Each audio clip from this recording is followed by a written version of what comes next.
Sema Afro ni DJ. So una tofauti ya DJ Afro na DJ Paul ni gani? DJ Afro.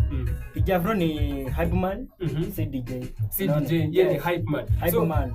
So ukisema hype man bana, kuna jamaa hapa ajui hype man ni nani? Hype man ni mtu wa like ni mtu mwenye anakuanga behind the scene ya series fulani, unaona? Ndio ndo hype man. Ama event fulani mtu ako nyuma yake, unaona? Maybe mtu anaiendesha kama hiyo.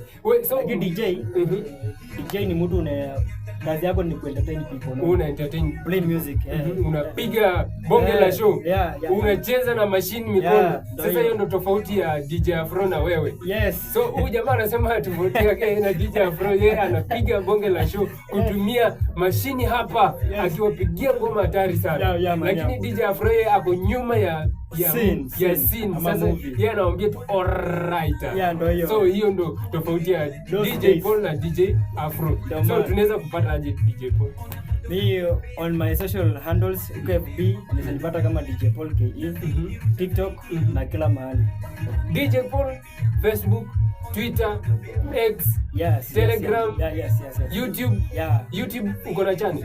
Iko na channel but watu wafike huko mazao subscribe. Yo mfike huko YouTube muangalie DJ Paul Kenya mwenyewe kule YouTube. Ameachilia kwanza, saizi amekuwa anatengeneza hit ya TBT moja kali sana. Ufike huko ni bana, tunawaambia twende DJ Paul.